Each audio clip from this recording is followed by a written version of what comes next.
Good morning, नमस्ते, अस्सलाम वालेकुम दोस्तों। हाजिर मैं आज आपके सामने डेवऑप्स का नया लेक्चर लेके, जिसमें आज हम देखने वाले हैं कि भाई कुबरनेटिस के अंदर नेम स्पेस क्या होता है, रिसोर्स कोटा क्या होता है।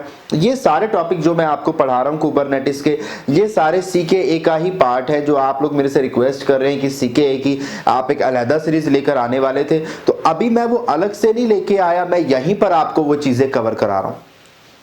तो आपने ये सारे जो टॉपिक्स है ये आपको YouTube पर कहीं नहीं मिलेंगे इतने डिटेल में, जितने डिटेल में मैं आपको बता रहा हूं। तो आप कोशिश करिए ज्यादा से ज्यादा प्रैक्टिस करने की। सारी चीजें मैं बिल्कुल बेसिक से ही आपको करा रहा हूं और बिल्कुल स्क्रैच लेवल से करा रहा हूं। जो भी कोड मैं यहाँ पे लिखूंगा या यहाँ इस्तेमाल कर रहा हूँ, हमेशा की तरह मैंने आपको कहा है कि मेरी वीडियो के डिस्क्रिप्शन में आपको मिल जाएंगे, ताकि आपको कोई भी मसला ना हो इस लैब को करने में। तो चलिए, आज का जो हमारा बुनियादी टॉपिक है वो है नेम स्पेस क्या होता है। तो इसको पहले समझने की कोशिश करते हैं कि भाई नेम स्पेस हम किसे कहते हैं। देखिए, कोई भी प्रोजेक्ट आप करते हैं किसी भी कंपनी के अंदर, अगर कोई कंपनी प्रोजेक्ट्स पे काम करती है, प्रोजेक्ट्स बना के देती है, एप्लीकेशंस बना के देती है, तो वो एक कंपनी के लिए तो काम नहीं करती है, मल्टीपल प्रोजेक्ट्स उनके चल रहे होते हैं। ठीक है, तो अब हम मान लेते हैं कि यार एक कंपनी है, उसके मल्टीपल प्रोजेक्ट्स चल रहे हैं। अब आपको पता है कि कुबरनेटिस के अंदर जो हमारे पास EC2 इंस्टेंसेस होते हैं वो एक क्लस्टर में होते हैं।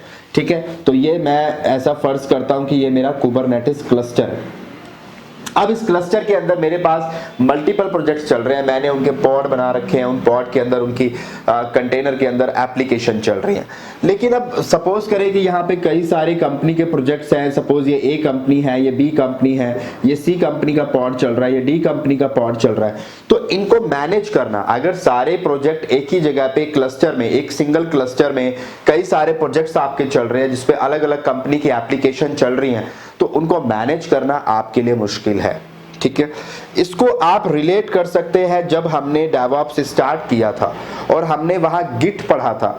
तो आपको याद होगा जब गिट हमने पढ़ा था तो वहां हमने ब्रांचेस की बात की थी। आपको याद है, जब तक हमने ब्रांचेस नहीं पढ़ी थी हम सारा काम कहां पे कर रहे थे, मास्टर के अंदर कर रहे थे। याद है आपको, हम सारा काम मास्टर वाली ब्रांच में कर रहे थे। लेकिन फिर हमने पढ़ा कि भाई किसी बंदे को उसी कोड पे काम करना है तो एक ब्रांच बना के दे सकते हैं और वो उस पे काम करेगा। याद आ रहा है? ऐसा ही कुछ सिमिलर तो नहीं कह सकते, बट एक एग्जांपल मैंने आपको दिया है कि ऐसा ही कुछ कुबरनेटिस के अंदर भी किया जाता है। यहां पर भी आप एक ही क्लस्टर के अंदर अगर मल्टीपल प्रोजेक्ट्स पे काम कर रहे हैं तो बेटर है कि उनकी अपनी एक बाउंड्री वॉल बनी हुई हो। फॉर एग्जांपल, अगर ये A प्रोजेक्ट है तो A प्रोजेक्ट का, कहां गया इसका ढक्कन, 1 मिनट, चलो अच्छी बात है।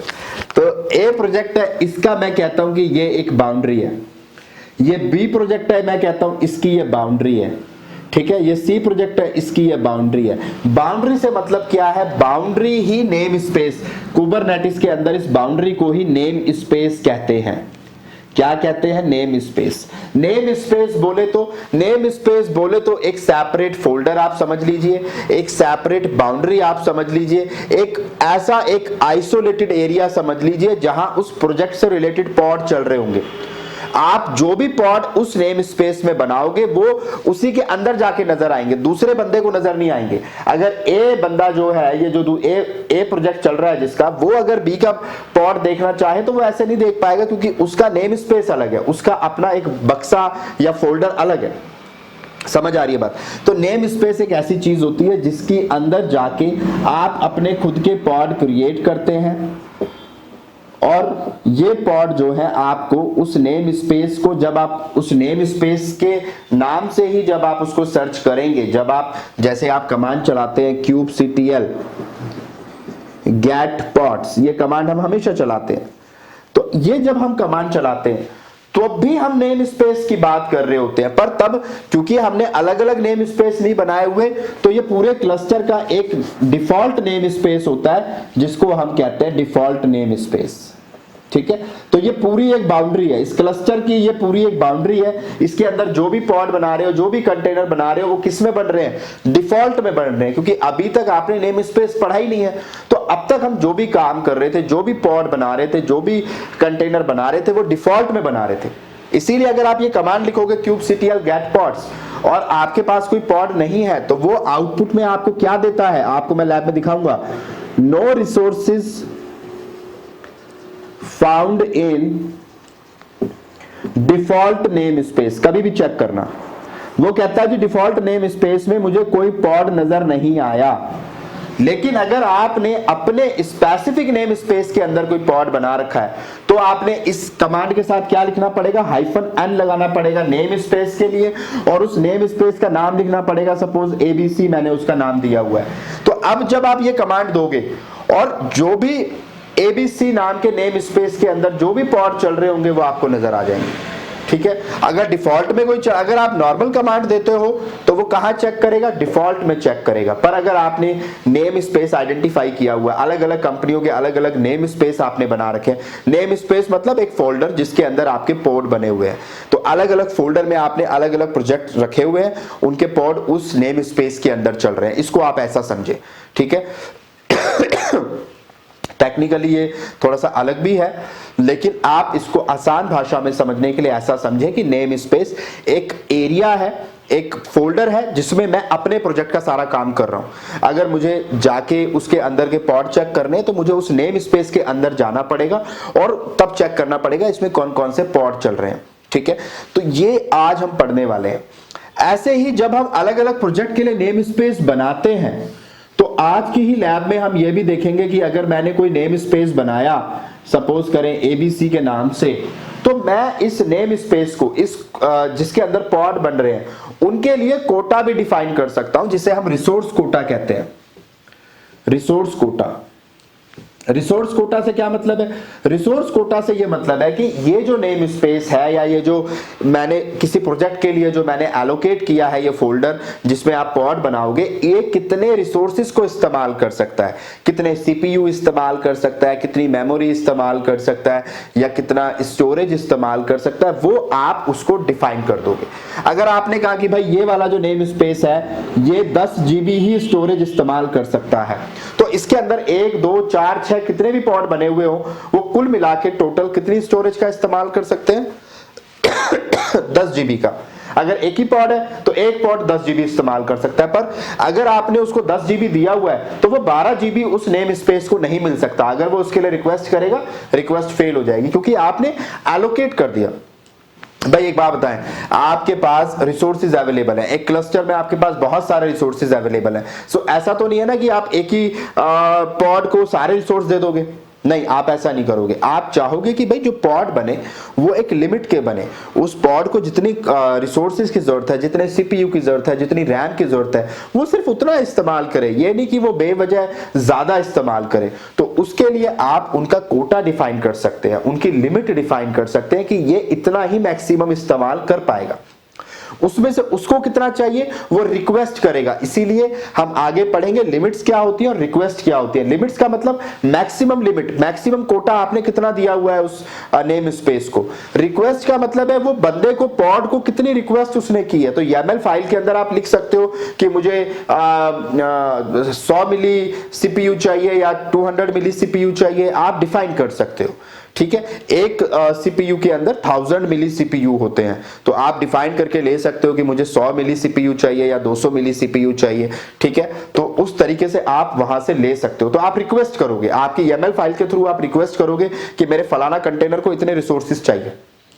ठीक है, तो आज की लैब में हम ये देखने वाले हैं कि नेम स्पेसेस कैसे बनाए जाते हैं, डिफॉल्ट नेम स्पेस क्या होता है, अगर हम अपने खुद के नेम स्पेस क्रिएट करते हैं तो उसके अंदर पॉड कैसे क्रिएट होंगे, कैसे उनको हम देख सकते हैं, कैसे एक्सेस कर सकते हैं, कैसे हम उनका कोटा डिफाइन कर सकते हैं, रिक्वेस्ट या लिमिट हम कैसे लगा सकते हैं। तो बेहद इंपॉर्टेंट लेक्चर है आज का, जिसकी बुनियाद मैंने आपकी क्लियर कर दी है, आपको समझा दिया है कि हम क्या करने वाले हैं। अब यहाँ पर कुछ पॉइंट्स लिखे हुए हैं, अगर हम उन पर गौर करें तो नेम स्पेस के बारे में यहां पे लिखा हुआ है, you can name your object but if many are using the cluster then it would be difficult for managing. ये कहते हैं कि आप अपने ऑब्जेक्ट का नाम दे सकते हो, आप डिप्लॉयमेंट बना रहे हो, डिप्लॉयमेंट के ऑब्जेक्ट क्रिएट कर रहे हो, रेप्लिका सेट क्रिएट कर रहे हो, कुछ भी आप कर रहे हो, पर वो आप डिफॉल्ट नेम स्पेस में कर रहे हो, यानी एक ओपन एरिया में कर रहे हो, आपने डिफाइन कुछ नहीं किया हुआ।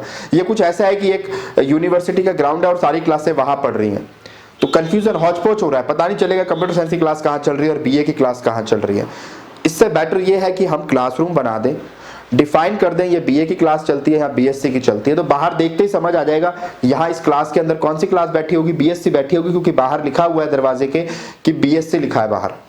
तो नेम स्पेस कुछ ऐसा ही है, एक क्लासरूम के बाहर अगर बीएससी लिखा है तो आपको अंडरस्टूड है कि इसके अंदर बीएससी का बच्चा बैठा है। ऐसे ही नेम स्पेस देख के आपको समझ आ जाएगा इसके अंदर कौन सा प्रोजेक्ट चल रहा है, कौन से पॉड चल रहे हैं। तो वो प्रोजेक्ट के नाम पे आप रख सकते हैं, टीम के नाम पे रख सकते हैं, एरिया, लोकेशन, किसी भी नाम पे आप नेम स्पेस रख सकते हैं, जिससे आपको पता चले, एक प्रोजेक्ट मैनेजर को समझ आ जाए कि यहाँ क्या काम हो रहा है। बात समझ आ गई?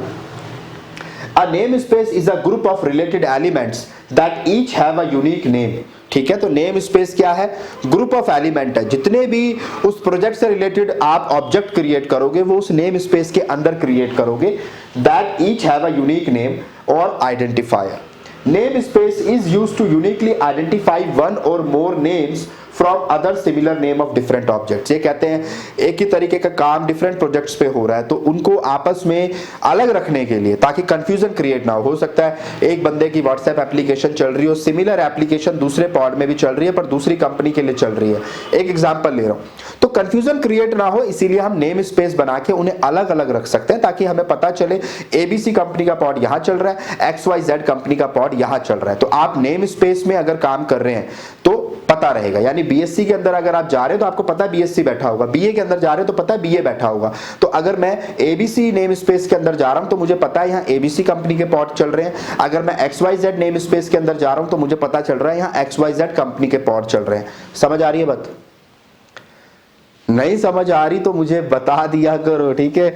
अभी तो नहीं बता सकते बट कमेंट में तो बता सकते हो, ठीक है? तो मैं कोशिश करूंगा फिर चीज़ों को और कुछ नए किसी एग्जाम्पल के थ्रू समझाने की। हालांकि मैं कोशिश यही करता हूं कि आपको समझा पाऊं। यह मौसम बहुत ज़्यादा ख़राब है और मेरी तबीयत भी नासाज है, आज मुझे फीवर है, बट कोशिश मैं यही कर रहा हूँ कि लेक्चर बीच में ब्रेक ना हो और कुबरनेटिस जल्दी फिनिश कर दिया जाए। हेलम चार्ट भी मैं पढ़ाने वाला हूँ तो मुझे बोलने में थोड़ी मुश्किलात हो रही है बट आई विल ट्राई कि मैं आपको पढ़ा दूं। Kubernetes namespaces help different projects, teams or customers to share a Kubernetes cluster and provides। Kubernetes namespace एक टीम को या एक प्रोजेक्ट को क्या हेल्प करता है? अभी जो मैंने समझाया, चीज़ों को अलग अलग सिस्टमैटिक वे में रखने की सलाहियत आपको देता है, उन्हें अलग अलग आप रख सकते हैं, ये कैपेबिलिटी आपको देता है। A scope for every names, a mechanism to attach authorization and policy to a subsection of the cluster। Subsection का मतलब ही वही है कि छोटे छोटे हमने एक पूरी यूनिवर्सिटी को छोटे छोटे क्लासरूम में डिवाइड कर दिया। अब हमें पता है कि बीए की क्लास कहाँ चल रही है, बीएससी की क्लास कहाँ चल रही है, तो आपने सबसेक्शन कर दिए क्लस्टर के और वहां पे अब आपको पता है कि मुझे कौन सी पॉलिसी कहाँ लगानी है, किस प्रोजेक्ट पे किस तरह की पॉलिसी लगानी है, किस प्रोजेक्ट को कितने रिसोर्सेज चाहिए। हो सकता है कि एक ऐसी कंपनी है जिसके एप्लीकेशन को बहुत ज़्यादा रिसोर्सेज की ज़रूरत है, तो आप डिफाइन कर दो कि भैया इस बंदे को ज़्यादा रिसोर्स देने हैं, इसको कम देने हैं, तो रिसोर्स कोटा भी डिफाइन कर सकते हो। तो नेम स्पेस होगा तो आप रिसोर्स कोटा लगा सकते हो कि इस वाले कंपनी को मैंने इतने रिसोर्स दिए हैं, अगर वो आपको ज़्यादा पैसे दे रहा है, ज़्यादा रिसोर्सेज के लिए, उसकी एप्लीकेशन भी ज्यादा हैवी है, तो उस हिसाब से आप उसको रिसोर्स एलोकेट करोगे। एक दूसरा बंदा है उसको कम रिसोर्सेज की जरूरत है, आप उसको उस हिसाब से एलोकेट करोगे। तो नेम स्पेसेस अगर है तो आपको पता है कि किसको कितना देना है। बट अगर कोई नेम स्पेस ही नहीं है, कोई क्लासेस में डिवाइड ही नहीं किया हुआ आपने यूनिवर्सिटी को, तो अब किसको क्या देना है, किस क्लास की क्या जरूरत है, बीएससी वाले को कंप्यूटर लैब की जरूरत है या बीए वाले को कुछ और तरीके की लैब की जरूरत है, आप कैसे बताओगे? ना क्लास है, ना यूनिवर्सिटी है, ना बिल्डिंग है, तो इंफ्रास्ट्रक्चर नहीं है, तो क्या करोगे? कुछ नहीं कर सकते। तो नेम स्पेस एक तरीका है, एक यूनिवर्सिटी में जैसे क्लासरूम बना के सिस्टम क्रिएट किया जाता है, ऐसे ही एक क्लस्टर जो कि एक यूनिवर्सिटी का एग्जाम्पल आप ले सकते हैं, उसमें क्लासरूम नेम स्पेस कहलाते हैं। अब किस क्लासरूम की क्या जरूरत है वो उस क्लासरूम में जाके पता चलेगा, या वो क्लासरूम आपको बताएगी कि भाई मेरी बीएससी की क्लास चलती है तो हमें केमिस्ट्री की लैब भी चाहिए, फिजिक्स की लैब भी चाहिए, जबकि बीए वाले को नहीं चाहिए। तो अब वो चीजें कैसे डिफाइन हो पाई, कैसे समझ में आ पाई? जब आपने उन्हें क्लासेस में डिफाइन किया। नेम स्पेसेस वही एक तरीका है आपके डिफरेंट प्रोजेक्ट्स को प्रॉपरली कंट्रोल करने का, उनको रिसोर्सेज एलोकेट करने का। तो आइए अब आगे के कुछ पॉइंट्स डिस्कस कर लेते हैं। अभी तक जो मैंने आपको समझाया उसी को मैंने यहाँ पे पॉइंट्स में लिखा है कि by default a Kubernetes cluster will instantiate a default name space when provisioning the cluster to hold the default set of port services and deployment used by the cluster. एक बार स्क्रीनशॉट भी ले लें आप, ठीक है? पिछले का तो मैं भूल गया, इसका आप ले सकते हैं, ठीक है? चलिए अच्छी बात है। तो बाय डिफॉल्ट ये क्या कहता है, कुबरनेटिस क्लस्टर के पास क्या होता है, डिफॉल्ट नेम स्पेस होता है जिसका वो इस्तेमाल करता है। ठीक है, आप जो भी काम करेंगे वो डिफॉल्ट नेम स्पेस के अंदर करेंगे। We can use resource quota on specifying how many resources each name space can use. आप रिसोर्स कोटा का इस्तेमाल कर सकते हैं और बता सकते हैं कि कौन सा नेम स्पेस कितने रिसोर्सेज का, कितने सीपीयू का इस्तेमाल कर सकता है, कितनी मेमोरी का इस्तेमाल कर सकता है। मोस्ट कुबरनेटिस रिसोर्सेज जैसे कि पॉड हो गए, आपके सर्विसेज हो गई, कंट्रोलर हो गए या मेमोरी हो गई, ये सारी चीजें हो गई, उनको आप नेम स्पेसेस में रख सकते हैं। लेकिन कुछ लो लेवल रिसोर्सेज जैसे कि नोड्स या परसिस्टेंट वॉल्यूम, इनको कोई लेना देना नहीं है नेम स्पेसेस से, ये नेम स्पेसेस के अंदर नहीं होते हैं। परसिस्टेंट वॉल्यूम और जो आपकी नोड्स होती है ये क्लस्टर लेवल पे होती है, ये किसी एक नेम स्पेस से जुड़ी हुई नहीं होती है। तो ये आपको याद रखना है कि परसिस्टेंट वॉल्यूम नेम स्पेस के अंदर नहीं आती है। ठीक है, ये इंपॉर्टेंट एक सवाल हो सकता है। Name spaces are intended for use in environment with many users spread across multiple teams. अगर बहुत ज्यादा यूजर्स हैं, बहुत ज्यादा टीम्स आपकी हैं, एक बड़ा एनवायरनमेंट है, बड़ा क्लस्टर है, तब हम नेम स्पेसेस का इस्तेमाल करते हैं। अगर एक ऐसी कंपनी है जहां 8-10 एम्प्लॉय काम करते हैं, छोटा सा क्लस्टर है, कुछ ही 1-2 एप्लीकेशन या प्रोजेक्ट पे आप काम कर रहे हैं, वहां नेम स्पेसेस की कोई जरूरत नहीं है। तो वो बात यहां पे लिखी गई है। ठीक है, उसके बाद नेम स्पेसेस बनाने के लिए एक एग्जांपल लिया गया है कि आप एज्यूम ऐसा करें कि हमने 2 नेम स्पेस बना लिए, एक डेव के नाम से बना लिया और एक हमने प्रोडक्शन के नाम बना लिया। ठीक है, क्लस्टर के अंदर ये 2 डिपार्टमेंट हमारे कह लो या 2 टीम हमारी कह लो कि 2 टीम है हमारे पास, एक डेव की एक प्रोडक्शन की। तो हम डेव टीम के साथ क्या कर सकते हैं, dev team would like to maintain a space in the cluster where they can get a view on the list of port services and deployment they use to build and run their application. In this no restrictions are put on who can or can not modify resources to enable agile development. ये कहते हैं development team के पास resources भी available होंगे और जितने resources उस team को दिए गए हैं वो उसके अंदर सारे पॉड इस्तेमाल कर सकते हैं, कोई कितने भी ले सकता है, हमने कोई लिमिटेशन, कोई रिस्ट्रिक्शन नहीं लगाई हुई। दूसरी तरफ एक टीम हमारे पास प्रोडक्शन की है जिसपे हम स्ट्रिक्टली रूल लगा देंगे कि वो क्या कर सकते हैं, क्या नहीं कर सकते हैं, उनका पॉड कितना रिसोर्स इस्तेमाल कर सकता है, कितना नहीं कर सकता है। तो आप इस तरीके से डिफरेंट नेम स्पेसेस बना के उन पे रूल एंड रेगुलेशन लगा सकते हैं, बाउंडेशंस लगा सकते हैं, जो नेम स्पेस का खास मकसद है। ठीक है, एग्जांपल अगर आप नेम स्पेस चेक करना चाहते हैं आपके क्लस्टर के अंदर, कुबरनेटिस के अंदर कितने नेम स्पेस अवेलेबल है, तो कमांड होती है kubectl get name spaces। Name spaces है, एंड में एस लगाना है आपको, तो आपको पता चल जाएगा कितने मेरे नेम स्पेस ऑलरेडी अवेलेबल है। अगर अभी तक आपने कोई नेम स्पेस नहीं बनाया है तो जनरली आपको 4 नेम स्पेस नजर आएंगे, 3 तो कुबरनेटिस खुद इस्तेमाल करता है और सबसे ऊपर आपको नजर आएगा डिफॉल्ट। ये वो डिफॉल्ट नेम स्पेस है जिसपे हमने अब तक सारा काम किया है।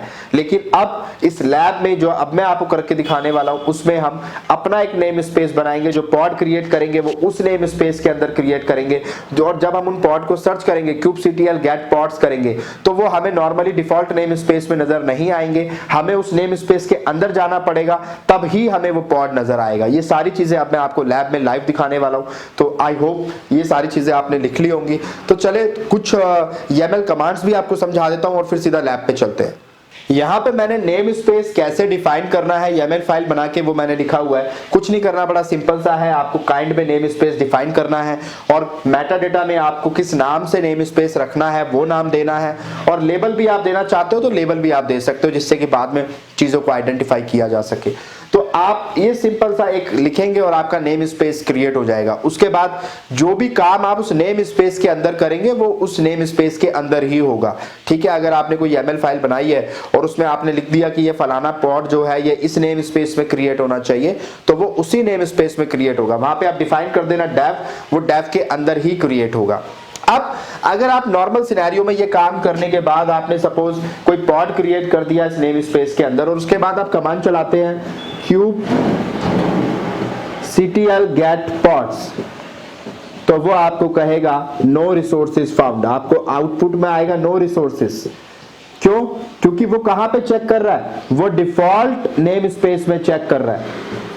आपको आउटपुट में आएगा no resources found in default name space, पर आपने पॉड कहां बनाया है, आपने तो पॉड डेव के अंदर बनाया है, डेव नाम के नेम स्पेस में आपने पॉड क्रिएट किया है। तो आपको पहले डेव नेम स्पेस में जाना पड़ेगा। उसके लिए क्या तरीका है, एक तो तरीका ये है कि आप सीधा कमांड लिखें kubectl get pods और उसके बाद वो नेम स्पेस लिख दे जहां आपने वो क्रिएट किया -n और डेव लिख दे। तो ऐसे में क्या होगा, वो पॉड्स को कहां चेक करेगा, इस नेम स्पेस के अंदर चेक करेगा और आउटपुट में आपको बता देगा कि ये पॉड अवेलेबल है। पर आप बार बार ये नहीं लिखना चाहते, आप चाहते हो कि भाई जैसे ही मैं kubectl get pods करूं वो डिफॉल्ट नेम स्पेस में ना देखकर मेरे नेम स्पेस में चेक करे। ठीक है, आप चेंज कर देना चाहते हो, यानी आप चाहते हो मैं जब भी ये कमांड दूं वो डिफॉल्ट को ना देखकर मेरे नेम स्पेस को देखे, तो आप वो चीज चेंज कर सकते हो। कैसे चेंज की जाएगी, ये कमांड होती है kubectl config set context और यहां पे आप करंट कंटेक्स्ट तो जो था वो यहां पे था ही। अब आप क्या कर रहे हो, आप नया कंटेक्स्ट सेट कर रहे हो जिसका नेम स्पेस क्या है, डेव है। जैसे ही आप ये कमांड चलाओगे होगा क्या कि अब आपकी जो मिनी क्यूब है, जो क्लस्टर है, उसमें वो बाय डिफॉल्ट वो डिफॉल्ट नेम स्पेस में सर्च ना करके अब हर बार कहां सर्च करेगा, डेव के अंदर सर्च करेगा। यानी अब जब आप ये कमांड चलाओगे तो आपको आपके पॉड नजर आएंगे। क्यों, क्योंकि अब वो कहां चेक कर रहा है, डिफॉल्ट में चेक नहीं कर रहा, डेव में चेक कर रहा है। तो आप नेम स्पेस को चेंज भी कर सकते हो, यानी डिफॉल्ट नेम स्पेस की जगह अपने नेम स्पेस को आप रिप्लेस करना चाहते हो, डिफॉल्ट को अपने नेम स्पेस से, कि हर बार ये मेरे नेम स्पेस में चेक करें चीजों को, बजाय डिफॉल्ट में चेक करने के आप वो चीज कर सकते हो। ठीक है, मल्टीपल नेम स्पेसेस हैं, आप हर टाइम उनको आपको जहां पे भी जिस टाइम जिस प्रोजेक्ट पे काम कर रहे हो आप उसके कंटेक्स्ट को चेंज करके उसमें चले जाओ, ताकि बार बार आपको ये नेम स्पेस ना देना पड़े। ठीक है तो ये सारे काम लैब में करके देखते हैं। सबसे पहले मिनी क्यूब क्लस्टर बनाएंगे, यानी मिनी क्यूब को दोबारा इंस्टॉल करेंगे। आपको पता है मैं हर लैब को कराने के बाद मिनी क्यूब डिलीट कर देता हूं, सो दैट आपके जो बिल है AWS पे वो ना लगे। तो मिनी क्यूब पहले इंस्टॉल करेंगे, उसके बाद ये सारी लैब करके देखते हैं, नेम स्पेस बना के देखते हैं, उसके अंदर पॉड क्रिएट करके देखते हैं, और जब वो हो जाएगा तो मैं आपको रिसोर्स कोटा के बारे में बताऊंगा। तो चलिए चलते हैं अपनी लैब की तरफ। तो लो जी, आ गए हम अपने AWS के कंसोल के ऊपर और अब हमें करनी है लैब। तो सबसे पहले आप EC2 इंस्टेंस लेकर एक मिनी क्यूब इंस्टॉल कर लेते हैं इसके ऊपर।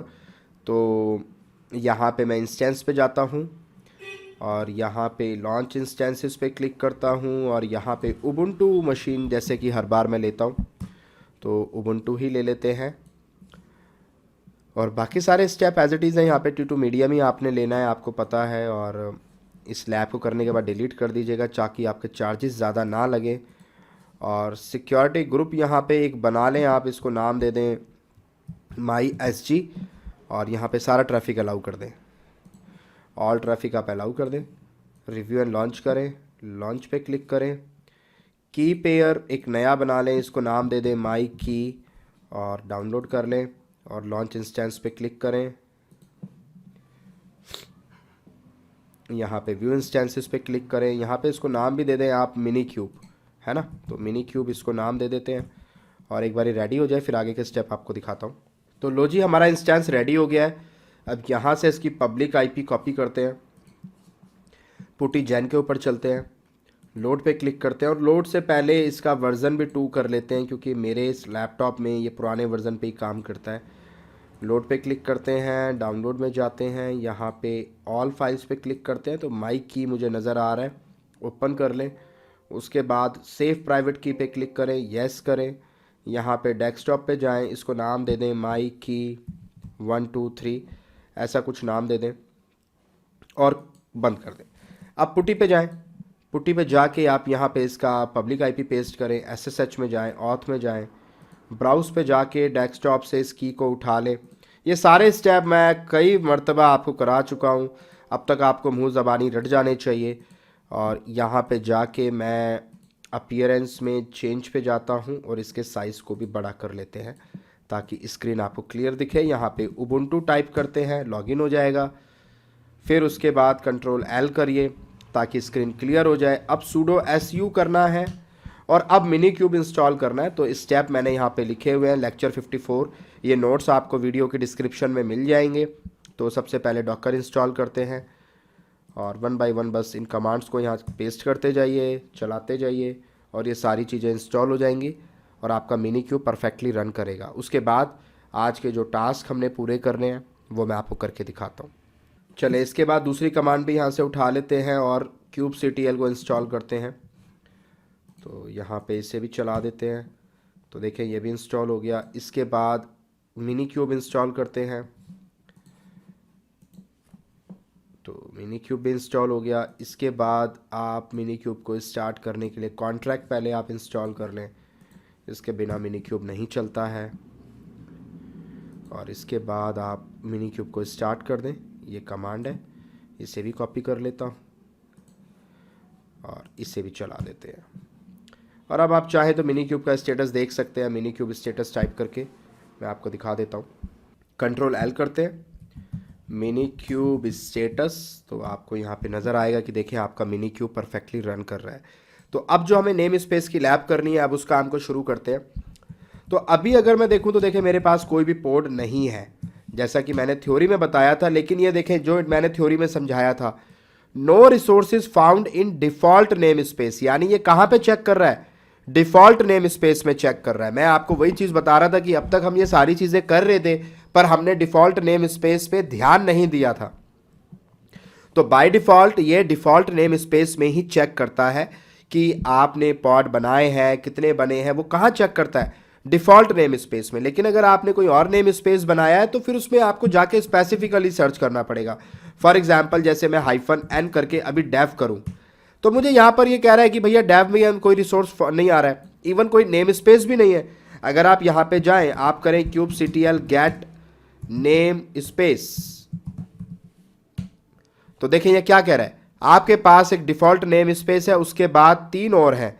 ये 3 तो देखें कुबरनेटिस अपने इस्तेमाल के लिए रखता है, लेकिन ये डिफॉल्ट जो है ये यही है जिसकी मैं बात कर रहा हूं। इसके अलावा अभी कोई और नेम स्पेस आपको यहां पे नजर नहीं आ रहा है। तो अब हम अपने खुद के नेम स्पेस क्रिएट करेंगे ताकि उसके अंदर हम काम कर सकें, अपने पॉड क्रिएट कर सकें।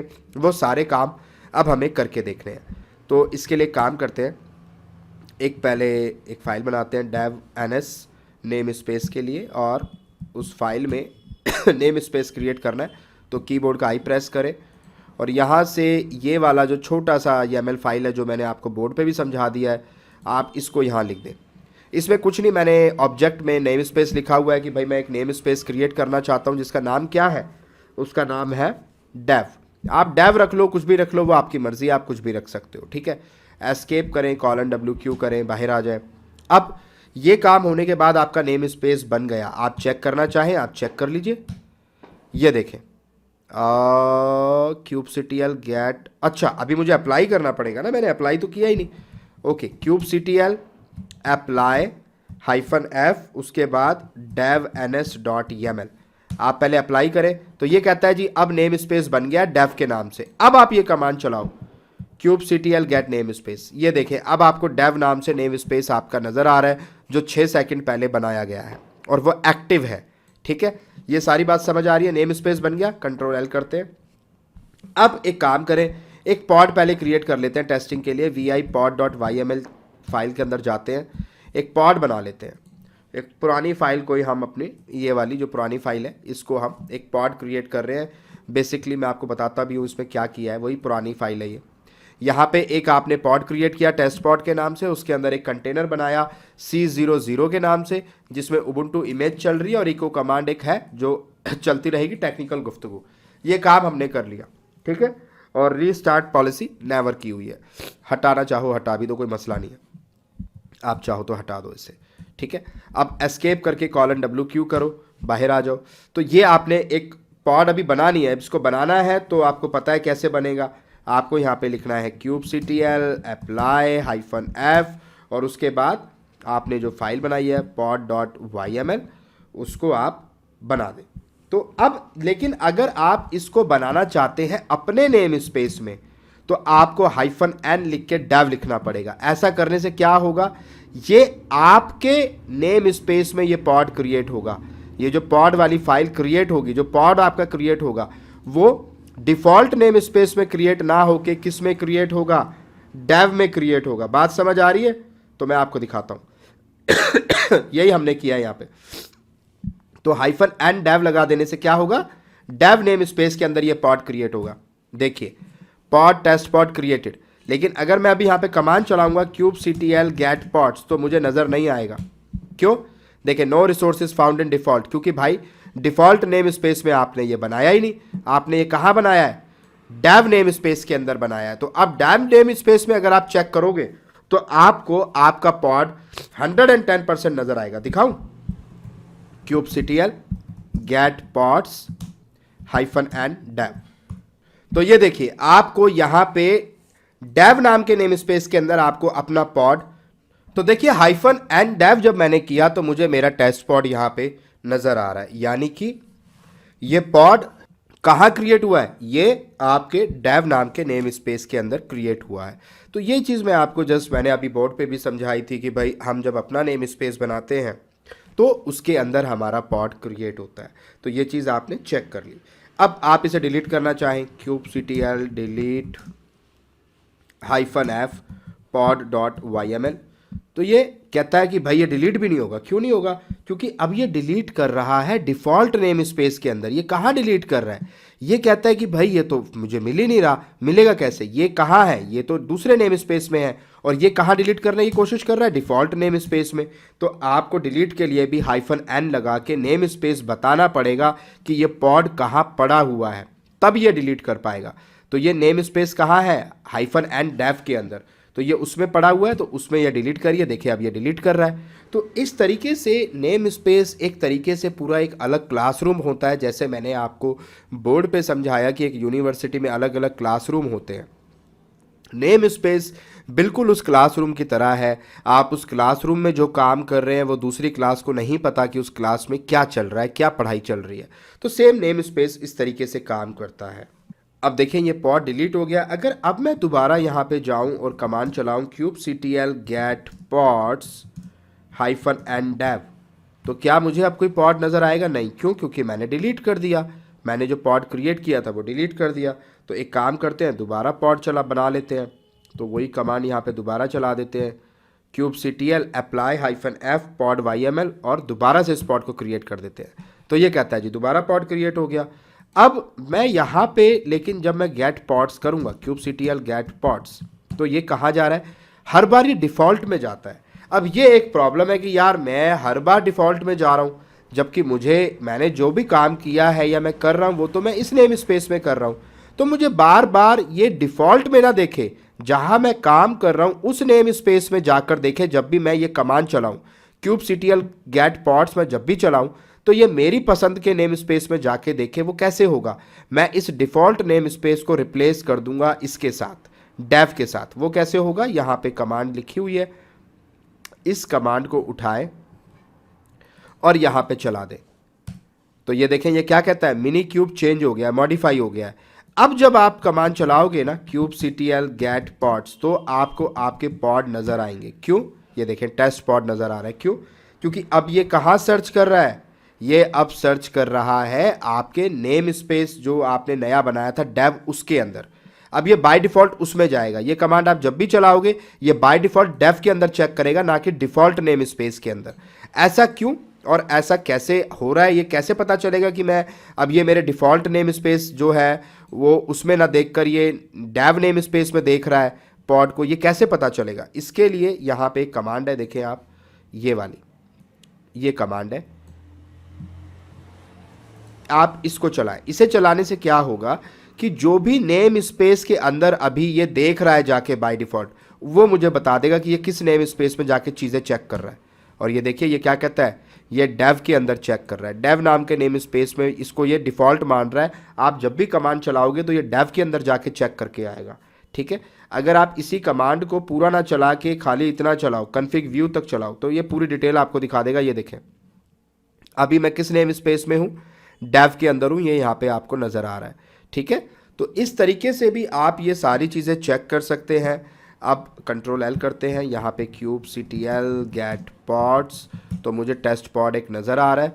ठीक है, और अब मैं इसको चलो डिलीट कर देता हूँ, या डिफ़ॉल्ट के अंदर भी चेक करें, डिफ़ॉल्ट में कुछ है क्या, kubectl get pods -n, और अब मैं डिफ़ॉल्ट में जाता हूँ। ठीक है, क्योंकि डिफ़ॉल्ट में चेक करूँ तो उसके अंदर कोई कुछ नहीं पड़ा है, नो रिसोर्स फाउंड। ठीक है, तो अब चलिए ये लैब तो हो गई हमारी, इसको डिलीट कर लेते हैं, kubectl delete -f pod.yml। I hope name space वाला कॉन्सेप्ट आपको क्लियर हो गया होगा। अब मैं आपको ज़रा रिसोर्स कोटा का कॉन्सेप्ट क्लियर कर देता हूं कि भैया लिमिट किसे कहते हैं, रिक्वेस्ट किसे कहते हैं। एक बार बोर्ड पे उसे समझ लेते हैं, फिर उसकी लैब में आपको करके दिखा। तो अब रिसोर्स कोटा की बात कर लेते हैं कि रिसोर्स कोटा क्या होता है। जब आप अपने नेम स्पेसिस बनाते हैं या आप अपना कोई पॉड क्रिएट करते हैं तो बाय डिफॉल्ट क्या होता है, उस पॉड को सारे रिसोर्सेज मिल जाते हैं, राइट। आपने कोई लिमिट नहीं लगाई हुई उसके ऊपर। आपने एक, अगर आपके क्लस्टर के अंदर 10 GB अवेलेबल है तो वो पॉड 10 का 10 इस्तेमाल कर सकता है, क्योंकि आपने वहां पे कोई लिमिट नहीं लगा रखी। आपने ये नहीं बता रखा कि इस पॉड में जो कंटेनर है, बेसिकली पॉड को तो कोई रिसोर्स नहीं चाहिए, पॉड के अंदर कंटेनर है जो असल में रिसोर्सेज का इस्तेमाल करता है। तो अब मैं यहाँ पॉड कहूँ या कंटेनर कहूँ एक ही बात है।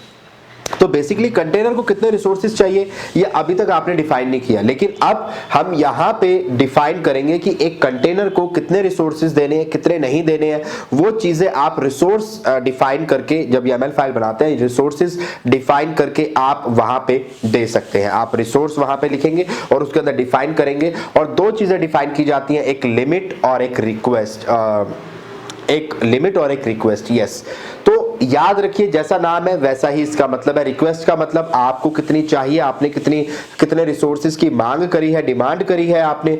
और लिमिट का मतलब है भाई ये मेरे पास मैक्सिमम अवेलेबल है, ये मेरा मैक्सिमम है जो मेरे पास रिसोर्सेज अवेलेबल है, लिमिट उसको कहते हैं। तो यहां पे अब हमें ओवरऑल उसी की बात करनी है। आप चाहे तो स्क्रीनशॉट ले सकते हैं, ठीक है, कई बार मैं पढ़ाते हुए भूल जाता हूं, चलिए अच्छी बात है। A pod in Kubernetes will run with no limits on CPU and memory. ये कहते हैं कि बाय डिफॉल्ट पॉड की कोई लिमिट या कोई वो नहीं होती है, वो कुबरनेटिस के ऊपर ऐसे ही चल रहा है, उसके कोई रिसोर्सेज नहीं है, ठीक है। ओवरऑल वो सारे रिसोर्सेज को कंज्यूम कर ले, कोई मसला नहीं है, ठीक है, क्योंकि हमने उसको डिफाइन नहीं किया हुआ, हमने बताया नहीं हुआ इसे कितने रिसोर्सेज देने हैं। तो बाय डिफॉल्ट वो क्लस्टर के सारे रिसोर्सेज का इस्तेमाल कर रहा होता है, ठीक है। उसकी जरूरत बढ़ती जाएगी तो वो रिसोर्सेज का इस्तेमाल भी बढ़ाता जाएगा, लेकिन आप इसको लिमिट कर सकते हैं। You can optionally specify how much CPU and memory each container needs. ये कहते हैं कि आप इसकी जगह की एक पॉड जो है वो बेहिसाब नो लिमिट्स के साथ चल रहा है, उसकी जगह आप वहां पे उनकी लिमिट्स डिफाइन कर सकते हैं कि इस कंटेनर के लिए कितने रिसोर्सेज की, कितने मेमोरी या कितने सीपीयू की जरूरत है, हम उतने ही दें जरूरत के हिसाब से। देखिए, जब आप शादी में जाते हैं तो खाना आपके सामने बहुत लगा हुआ है, बफे सिस्टम होता है, सारा खाना लगा हुआ होता है, पर हम एक प्लेट लेते हैं, उस प्लेट में जितना हमने खाना है उतना लेते हैं, ठीक है। दिस इज कॉल्ड कि हम यहां पर अभी बफे सिस्टम में क्या है, देखिए बफे सिस्टम में और जब रेस्टोरेंट में जाते हैं तो फर्क है, ठीक है।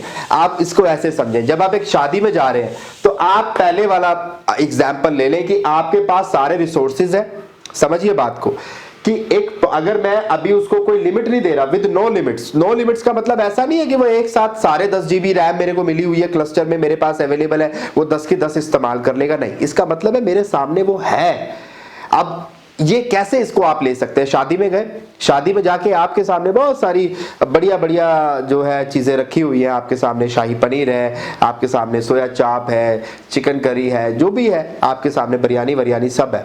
अब आपने एक कटोरी में लिया, आपने शाही पनीर लिया, आपने नान लिए, आलू नान या जो भी बटर नान, आपने खाना शुरू किया, आपको लगा और खाना है, आप दोबारा गए बफे पे, आपने वहां से और लिए शाही पनीर है, पनीर निकालते हैं आप वहां से छाट के, है ना, बाकी वो छोड़ देते हैं ग्रेवी, बस पनीर निकालते हैं। जैसे आज ही मैं 2.5 किलो पनीर खा लूं तो वो निकाल के ले आते हैं, खा लेते हैं। यानी जितनी गुंजाइश है आप उतना वहां से ले सकते हैं, कोई आपको रोकता नहीं है, कोई ये नहीं कहता आपने 4 नान खा लिया अब और नहीं खा सकते है, ऐसा मसला नहीं है। तो वो ये पहले वाला एग्जांपल है जहां एक पॉट को कोई लिमिट नहीं दी गई, उसको 2 की जरूरत है 2 नान खा लेगा, 4 की जरूरत है 4 खा लेगा, 6 की जरूरत है 6 खा लेगा, अपनी जरूरत के हिसाब से ले रहा है, हमने कोई रोक टोक नहीं करी। दूसरा जो ऑप्शन है, यहां पे अब हमने लिमिट लगा दी। आप ढाबे पे गए, ढाबे पे जाके आपने कहा एक थाली आएगी, तो थाली वाला कहता है जी 4 रोटियां मिलेंगी, इसके अंदर दाल मिलेगी, सलाद मिलेगी, और जो है आपको एक शाही पनीर मिलेगा और थोड़ी सी खीर मिलेगी और रायता मिलेगा, है ना। आप कहेंगे आप तो ढाबे पे काम करते हैं, चले जी अच्छी बात है। तो अब यहां पे वो लिमिट है। अब आपने कहा जी 4 रोटी तो खत्म होगी भैया, 1 रोटी और, वो कहता है जी एक्स्ट्रा लगेगी 10 रुपए की आएगी अलग से, होता है नहीं होता है। यहां लिमिट डिफाइन है, यहां पे ऐसा नहीं है कि कितने भी खा लो, है किसी की बारात में आए हो, यहां ऐसा नहीं है। तो ये पहला वाला एग्जाम्पल था, ये पॉड ये कंटेनर बारात में चल रहा था, जितना मन आया खा रहा था। दूसरा एग्जाम्पल है ढाबे पे बैठा है, एक्स्ट्रा रोटी भी लेगा तो पे करना पड़ेगा, बताना पड़ेगा, रिक्वेस्ट करनी पड़ेगी, ठीक है। तो यहाँ पे अब वो लिमिट और रिक्वेस्ट का जो कहानी है ना, वो जो ढाबे वाली, वो यहाँ पे आ जाती है। You can optionally specify how much CPU and memory each container needs. Her container की नीड क्या है उसके हिसाब से डिफाइन कर दो कि इसको इतने CPU देने हैं, इतनी रैम इसको देनी है, ठीक है। किसी बंदे की भूख ज्यादा है, किसी बंदे की भूख कम है, उसी हिसाब से घर में खाना दिया जाता है। ऐसे यहां पर भी आप जो है उस हिसाब से ले सकते हो। Scheduler decides about which nodes to place nodes only if the node has enough CPU resources available to satisfy the pod CPU request. अब किसी पॉड ने रिक्वेस्ट किया कि भाई मुझे 2 CPU चाहिए। 2 CPU यूनिट का या CPU कोर का मतलब होता है 1000 मिली वो कह लें आप मिली CPU, ठीक है। तो अब एक CPU का मतलब है 1000 मिली CPU। अब आपने कहा जी मुझे 2 CPU चाहिए मुझे, तो अब 2 CPU अगर आपको चाहिए तो पहले जो आपका कुबरनेटिस है, ठीक है, जो आपका कुबरनेटिस है या नोड है वो ये चेक करेगा कि यार आप सपोज एक क्लस्टर में 10 नोड चल रही हैं, तो ये चेक करना पड़ेगा 2 CPU अवेलेबल कहां पे है। आपको वहीं से तो लाकर दिया जाएगा या वहां आपको प्लेस किया जाएगा। एक बात समझिए कि अगर आप एक शादी में जाते हैं, एक शादी में बहुत सारे टेबल लगे हुए हैं, सारे के सारे पैकेज सब उस पे खाना खा रहे हैं, तो आपको वेटर क्या कहेगा, सर आप वहां चले जाएं, वो टेबल खाली है, आप वहां बैठ जाएं। भाई जहां जगह होगी वहीं दी जाएगी। सिमिलरली यहां पे अगर कोई नोड है, आपको 2 CPU चाहिए, अब 2 CPU के लिए आप कई बार आपके साथ ऐसा भी हुआ होगा, आप रेस्टोरेंट में गए, आप 8 बंदे हैं और जो टेबल लगी हुई है उनमें 4 ही आ सकते हैं, तो वेटर कहता है सर आप उस टेबल पे जाइए, वो बड़ी टेबल है, वहां 8 कुर्सियां लगी हुई हैं, आप 8 लोग वहां जाके बैठ जाओ, क्योंकि 4 पे नहीं आ सकते आप, आपको पता है। तो आपको वो जगह दी जाएगी जहां आप बैठ सकते हो, 8 लोग इकट्ठे बैठ सकते हो। सेम केस में आपके पास एक क्लस्टर है, आपके पास बहुत सारी नोड है, आपने जो रिक्वेस्ट की है, आपने जितने रिसोर्सेज मांगे हैं, वो रिसोर्सेज कहां से पूरे किए जा सकते हैं, आपका पॉड वहां प्लेस किया जाएगा, वहां क्रिएट किया जाएगा। तो यही चीज यहां पे लिखी है कि शेड्यूलर डिसाइड करेगा, जो हमारा शेड्यूलर जो कुबरनेटिस के अंदर होता है वो डिसाइड करेगा कि ये पॉड उसने जो रिक्वेस्ट किया उसके बेस पे वो डिसाइड करेगा कि मेरे पास ये सारी नोड्स अवेलेबल है, तो मैंने इसको कहां प्लेस करना है, इस पॉड को कहां क्रिएट करना है। तो पॉड वहां क्रिएट होगा जहां उतने रिसोर्सेज अवेलेबल होंगे, ठीक है। जैसे वो 8 बंदे वहां जाके बैठेंगे जहां वो टेबल इतनी बड़ी लगी हुई होगी कि 8 लोग आ सके, तो वो एग्जांपल यहां पे है। CPU is specified in units of cores and memory is specified in units of bytes। ये आपको याद रखना है, जो CPU है वो कोर में दिया जाता है। जैसे अगर मैं एक CPU कहता हूं, 1 CPU मैंने लिया, तो YAML फाइल में आप एक CPU भी लिख सकते हो, पर अगर आपको एक CPU की जरूरत नहीं है, एक CPU से कम की जरूरत है, तो आप इस CPU को 1000 मिली CPU में आप इसे मान ले, 1000 मिली CPU में। अब आप एक CPU इक्वल टू 1000 होता है, अब आपको आधा चाहिए तो आप कह दो जी मुझे 500 मिली CPU दे दो आप, ठीक है। आप CPU में डिफाइन कर दोगे 500, तो 500 मिली CPU का मतलब एक CPU का आधा। अब आप इसको ऐसे भी लिख सकते हो 500 मिली CPU, या फिर आप 0.5 CPU भी लिख सकते हो। 0.5 CPU का मतलब भी यही होता है, एक ही बात है। तो आप ऐसे डिफाइन कर सकते हो। मेमोरी को डिफाइन करना है तो आप उसको भी मिलीबाइट में डिफाइन कर सकते हो, ठीक है।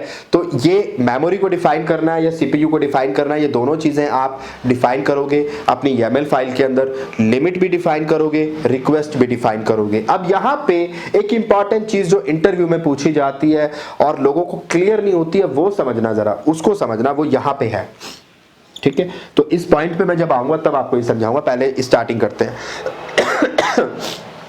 सॉरी आज खांसी थोड़ी बीच बीच में हो रही है, पर चले कोई बात नहीं। मौसम भी ऐसा है और फिर ऊपर से 2-3 दिन से ही मतलब तबीयत थोड़ी ऐसी नसाज है। 2 types of constraints can be set for each resource type, request and limit. ये कहते हैं भाई 2 चीजें होती हैं, एक रिक्वेस्ट एक लिमिट। आपको अब तक समझ आ गया होगा रिक्वेस्ट क्या होता है, लिमिट क्या होता है। रिक्वेस्ट मतलब जितना हमें चाहिए, जितने रिसोर्सेज की हम रिक्वेस्ट कर रहे हैं। लिमिट जितने उसके पास अवेलेबल है या जितना उन्होंने कहा है कि इसको इतना देना है, ठीक है। कई बार ऐसा भी होता है कि आपको बता के भेजा जाता है इस बंदे को इतनी चीजें देना, इससे ज्यादा मत देना, ठीक है। कई आप घर से आपका बच्चा जाता है दुकान पे, आप उससे कहते हैं भैया 10 रुपए तक का कुछ दे दो, इससे ज्यादा का मत देना, मैं अभी आता हूँ लौट के। तो दुकानदार को पता है कि आपने लिमिट लगा के चले गए, 10 रुपए से ज्यादा का बच्चे को सामान ही नहीं देना, तो वो आपको 10 का ही देगा। फिर वो टालता रहेगा, हाँ हाँ पापा को आने दो, पापा को आने दो, फिर दे दूंगा, ठीक है। चले, तो a request is the amount of that resources that the system will guarantee for the container, and Kubernetes will use this value to decide on which node to place the pod। ये कहते हैं कि request क्या है, request वो amount of resources है जो आपको चाहिए अपने कंटेनर के लिए, ठीक है। रिक्वेस्ट क्या होते हैं, वो अमाउंट ऑफ रिसोर्सेज है जो कंटेनर को चाहिए, आपने कह दिया इतने तो इस कंटेनर को रिसोर्सेज देने ही देने हैं। And Kubernetes will use this value, और इस वैल्यू से कुबरनेटिस क्या करेगा, जब आप कुबरनेटिस को बताओगे कि मेरी जरूरत ये है, उस हिसाब से वो आपको जाके बिठाएगा, उस नोड पे जाके बिठाएगा, वहां आपका पॉड क्रिएट करेगा जहां उतने रिसोर्सेज अवेलेबल होंगे। बात समझ आ रही है? तो Kubernetes will use this value to decide on which node to place the pod, कि किस नोड पे हमें पॉड क्रिएट करना है, वो फिर कुबरनेटिस डिसाइड करेगा on the basis of the request. ये पहली बात, रिक्वेस्ट जो मेरे कंटेनर को चाहिए। लिमिट क्या होता है? A limit is the maximum amount of resources that Kubernetes will allow the container to use. ये वो मैक्सिमम लिमिट है जो कुबरनेटिस कहता है कि आपको मिल सकती है। ये लिमिट एक क्लस्टर की भी हो सकती है, लिमिट एक कंटेनर की भी हो सकती है। जैसे कि मैंने बताया, आप बफे सिस्टम पे गए, आप शादी में गए, शादी में ठीक है, शादी में तो अनलिमिटेड है, आपने 2 नान खाए, 4 खाए, 6 खाए, 8 खाए, लेकिन रेस्टोरेंट पे एक सिस्टम होता है या ढाबों पे एक सिस्टम होता है, आपने 4 रोटी खाई, 4 रोटी के बाद जो सिंपल ढाबे होते हैं ना, जो छोटे छोटे ढाबे, उनके यहाँ एक लिमिट होती है। वो कहता है 4 रोटी तो आपको थाली में दे दी। फिर कुछ ढाबे ऐसे होते हैं, वो कहते हैं 1-2 रोटी कोई एक्स्ट्रा भी मांगे दे दो, चावल कोई एक्स्ट्रा मांगे दे दो, कोई दाल मांगे दे दो। पर ऐसा नहीं कोई बार बार दाल मांगे जा रहा है और आप वो उसको दिए जा रहे हैं। उनकी एक लिमिट है कि 2 बार एक्स्ट्रा हम देते हैं। आपने महसूस किया होगा जो ढाबों पे खाते हैं, ठीक है, कहीं भी खाते हो आप, हिंदुस्तान हो या पाकिस्तान हो या बांग्लादेश, नेपाल, जहां भी हिंदी उर्दू जबान बोली जाती है, वहां आपको पता होगा कि ढाबों पे अक्सर हम ऐसा करते हैं कि थाली में खाना खा रहे हैं, दाल खत्म हो गई तो कहते हैं भैया थोड़ी दाल ले आओ, है ना, वो दे देता है, वो मना नहीं करता, ठीक है। कोई बहुत ही लिच्चड़ आदमी होगा तो ना दे, वो एक अलग बात है, तो अब वो दे देगा आपको, लेकिन फिर आप दोबारा मांगेंगे तो अब की बार वो थोड़ा मुंह बनाएगा पर दे देगा, ठीक है। तीसरी बार मांगोगे तो मना कर देगा, सर ये थाली सिस्टम है, देखें इसमें इतना ही मिलता है, वो आप एक्स्ट्रा फिर मंगा लें, एक हाफ बाउल आप मंगा लें अलग से। तो एक लिमिट है। यहां पर भी एक कंटेनर को रिक्वेस्ट तो वो है जो हमने कर दिया, हम एक लिमिट भी लगा देते हैं कि अगर ये उससे ऊपर जाना चाहे तो जा सकता है, इसके लिए इतने रिसोर्सेज अवेलेबल हैं। एक लिमिट ये है, ये इतने अभी इस्तेमाल करने के लिए कह रहा है, ठीक है, पर ऊपर की भी कुछ रेंज हमने बना के रखी है, एक मैक्सिमम लिमिट हमने बना के रखी है। ये लिमिट आप क्लस्टर पे भी लगा सकते हैं, ये लिमिट आप एक नेम स्पेस पे लगा सकते हैं कि भाई इतने ही, सपोज एक नेम स्पेस के अंदर 6 पॉड चल रहे हैं, 10 पॉड चल रहे हैं, तो उन 10 पॉड के लिए मैंने 10 GB रैम एलोकेट कर दी। तो वो क्या है, वो एक लिमिट है कि भाई इस नेम स्पेस के लिए या इस क्लस्टर के लिए 10 GB रैम ही मेरे पास है। अब वो आपस में कैसे बांटनी है वो आप जानो, तो लिमिट उसे कहते हैं। In case the request is not set for a container, it default to limits. If the limit is not set, then it default to 0. ये बड़ी इंपॉर्टेंट बात है, बड़ी इंपॉर्टेंट बात है, और इसमें आधे बंदे जो है ना वो गश खा के गिर जाते हैं। उसका रीजन क्या है? बड़ी इंपॉर्टेंट बात है कि अगर आपने लिमिट को सेट नहीं किया, ध्यान से सुनिएगा मेरी बात, अगर आपने लिमिट सेट नहीं करी है, आपने रिक्वेस्ट तो लिख दिया कि इतना इतना चाहिए, लिमिट नहीं बताई, तो लिमिट बाय डिफॉल्ट 0 हो जाती है। 0 का मतलब है अनलिमिटेड। अगर आपने किसी चीज की रिक्वेस्ट तो बता दी कि भाई मेरी रिक्वेस्ट है 1 CPU, बट लिमिट नहीं बताई आपने खाली YAML फाइल में रिक्वेस्ट को डिफाइन कर दिया, इसका मतलब लिमिट क्या हो जाएगी? लिमिट हो जाएगी डिफॉल्ट यानी कि 0, और 0 का मतलब होता है अनलिमिटेड। पहली बात, ठीक है, लिमिट 0 हो जाएगी यानी अनलिमिटेड। रिक्वेस्ट आपने बता दी इतना मेरा है। अब एक और इससे इंपॉर्टेंट बात कि नहीं, मेरे ख्याल है इसमें कैसे है, मैं दोबारा बताता हूं आपको, इसको दोबारा समझिए कि अगर आपके पास लिमिट आपने डिफाइन नहीं की है तो लिमिट डिफॉल्ट हो जाती है 0 यानी कि अनलिमिटेड, ठीक है। चलिए ये बात आपको समझ आ गई। आपने रिक्वेस्ट बता दी और आपने लिमिट को डिफाइन कर दिया, ठीक है। लिमिट आपकी अनलिमिटेड होगी if limit is not set, okay. If limit is not set तो वो क्या होगी? 0 हो जाएगी। ये बात हमें समझ आ रही है। रिक्वेस्ट सपोज हमने लिख दिया 1 CPU और लिमिट हमने नहीं बताई तो लिमिट 0 हो जाएगी यानी वो अपने आप सेट हो जाएगी, ठीक है। और अगर आपने दोनों ही चीजें डिफाइन नहीं की है तो दोनों ही अनलिमिटेड हो जाएगी, request is equal to limit हो जाएगा। लेकिन यहां एक इंपॉर्टेंट बात है, अगर आपने यहां पर रिक्वेस्ट को डिफाइन नहीं किया है, रिक्वेस्ट को आपने नॉट डिफाइन, नॉट मेंशन, आपने रिक्वेस्ट नहीं बताई कि आपको कितने रिसोर्सेज चाहिए, पर आपने लिमिट को मेंशन किया है, लिमिट आपने मेंशन की है, तो रिक्वेस्ट इक्वल टू लिमिट होता है। मेरी बात ध्यान से सुनिएगा, रिक्वेस्ट इक्वल टू लिमिट होता है, ठीक है। अगर आपने रिक्वेस्ट मेंशन नहीं की है, लिमिट मेंशन की है, तो लिमिट के बराबर हो जाती है रिक्वेस्ट, ठीक है, अगर आपने रिक्वेस्ट मेंशन नहीं किया। पर अगर इसका उल्टा कर दें, आपने रिक्वेस्ट मेंशन की हुई है, आपने रिक्वेस्ट को मेंशन किया हुआ है, आर का मतलब रिक्वेस्ट है, और लिमिट को आपने मेंशन नहीं किया है, तो क्या रिक्वेस्ट इक्वल टू लिमिट हो जाएगा कि रिक्वेस्ट मेंशन है तो लिमिट भी उतना हो जाएगा? नहीं, ऐसा बिल्कुल नहीं होगा। याद रखिएगा, अगर रिक्वेस्ट मेंशन है और लिमिट मेंशन नहीं है, उस केस में लिमिट क्या होगी? डिफॉल्ट जो भी होगी वो होगी, इक्वल टू नहीं होगा। समझिए मैं क्या कहना चाह रहा हूं। और डिफॉल्ट क्या है? 0 है, यानी कि अनलिमिटेड है। बट ऐसा भी नहीं है, लिमिट आपकी जो उस क्लस्टर के लिए डिफाइन की गई है वो वहां पे बाय डिफॉल्ट आ जाएगी, ठीक है। दोबारा मैं समझा रहा हूं, रिक्वेस्ट सपोज आपने एक सीपीयू किया है, लिमिट आपने 0 या लिमिट आपने डिफाइन नहीं की है, तो लिमिट हो जाएगी डिफॉल्ट यानी कि 0 यानी कि अनलिमिटेड। बात समझ आ गई? आपने नहीं, मेरे ख्याल से यहां पे लिमिट आपकी मेंशन है, ठीक है, लिमिट आपने मेंशन की हुई है, ठीक है, मैं 0 नहीं मान के चल रहा, वो 0 वाला कॉन्सेप्ट अलग है, वो नहीं डिफाइन करते तब वो अपने आप 0 होता है, दोनों ही चीजें डिफाइन नहीं करी तो लिमिट अपने आप अनलिमिटेड हो जाता है। पर यहां जो सिनेरियो है उसमें मैं जो समझाना चाह रहा हूं वो समझें कि रिक्वेस्ट अगर आपकी मेंशन है और लिमिट मेंशन, रिक्वेस्ट भी मेंशन है, लिमिट भी मेंशन है, तो कोई मसला नहीं है, ठीक है, फिर तो काम हो जाएगा। रिक्वेस्ट मेंशन नहीं है, लिमिट मेंशन है, तो request is equal to limit हो जाएगा। दूसरी बात। तीसरी बात, रिक्वेस्ट अगर मेंशन है पर लिमिट मेंशन नहीं है, तो request is equal to limit नहीं होता है, लिमिट डिफॉल्ट रहती है। रिक्वेस्ट तो मेंशन कर ही दी है, लिमिट क्या होगी? जो भी डिफॉल्ट वैल्यू होगी वो आ जाएगी, जो उस क्लस्टर को मिली हुई होगी, जो भी वैल्यू उस क्लस्टर को एलोकेट की गई होगी या उस सिनेरियो में उस नेम स्पेस को एलोकेट की गई होगी, वो उसको मिल जाएगी, ठीक है।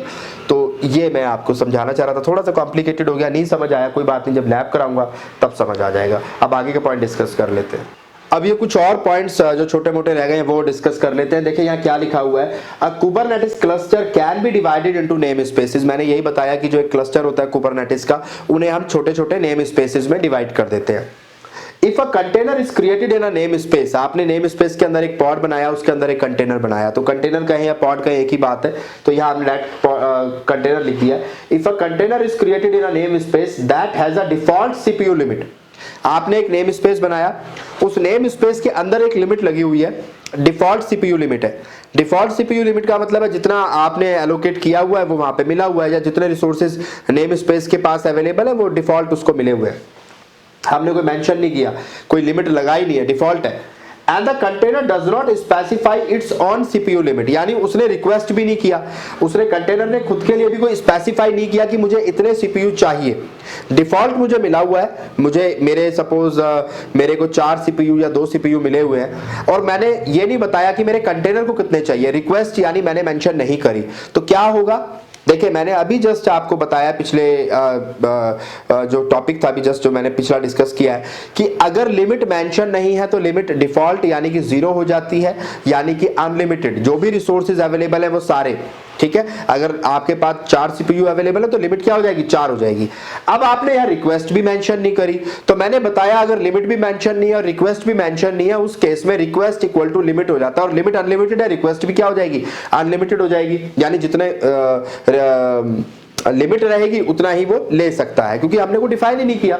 वही चीज यहां लिखी है कि name space that has a default CPU limit and the container does not specify its own CPU limit, then the container is assigned the default CPU limit, ठीक है।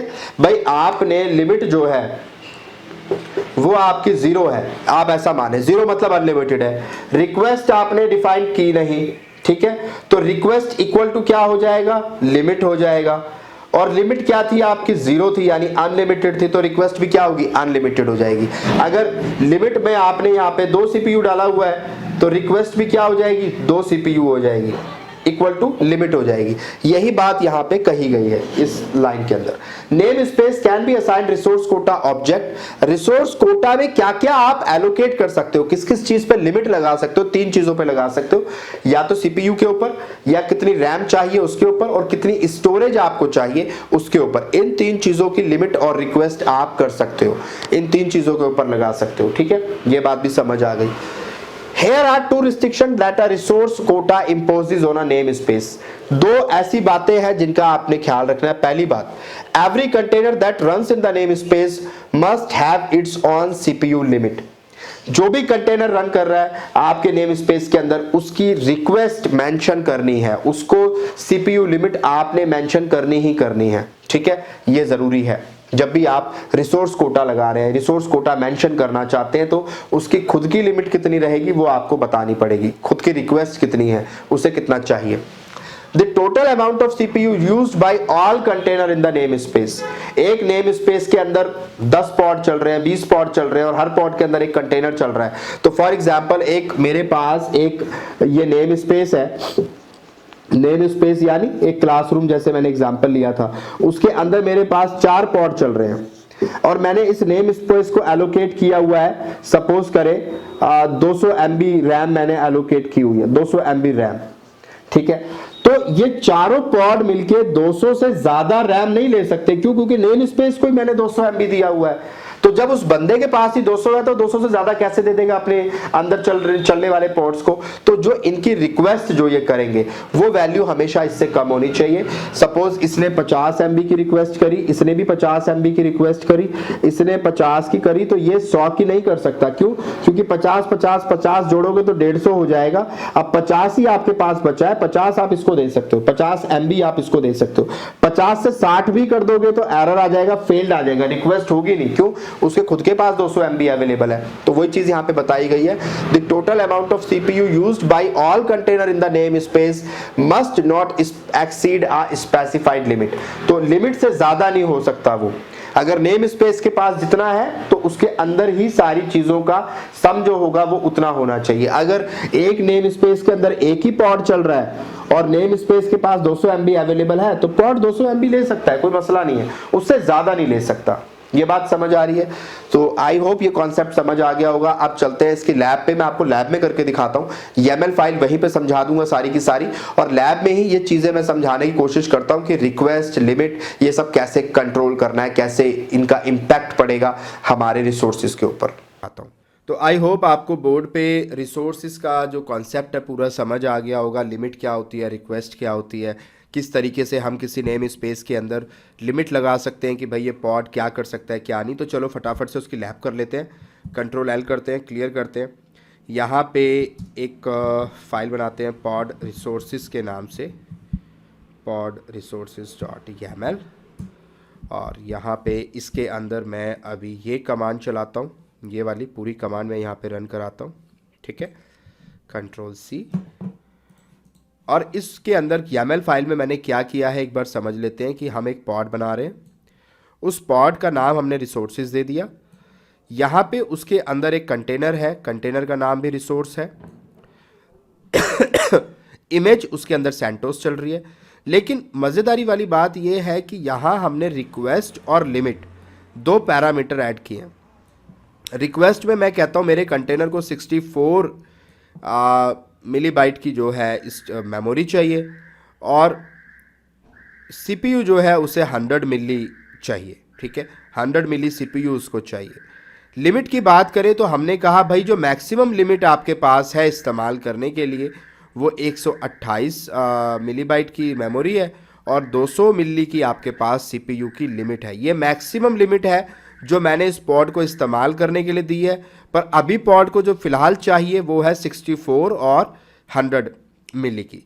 तो मैंने दोनों रिक्वेस्ट और लिमिट दोनों डिफाइन की हुई हैं अलग अलग।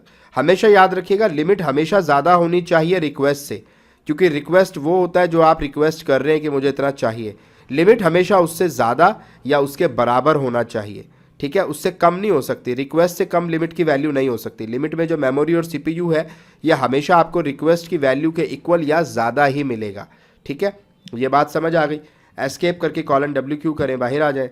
इसके बाद अब आपने इसी को अप्लाई करना है, तो kubectl अप्लाई -f, उसके बाद आप इस कमांड को चलाएं रिसोर्सेज podresources.yml, और ये देखें मेरा पॉड रिसोर्सेज क्रिएट हो गया। अच्छा, एक और दिलचस्प बात बता दूं, अब ये सारा काम कौन से नेम स्पेस में हो रहा है? डेव के अंदर हो रहा है, क्योंकि अभी मैंने चेंज नहीं किया है, मैंने डेव के अंदर काम किया है। आपको याद है ना, आप देखें मैं दिखा देता हूँ, ये कमांड दोबारा चला के अब हम जो भी काम कर रहे हैं वो डेव नेम स्पेस के अंदर कर रहे हैं। ये देखें हम डेव नेम स्पेस के अंदर ये सारा काम कर रहे हैं, ठीक है। तो ये बात भी आपको मालूम होनी चाहिए।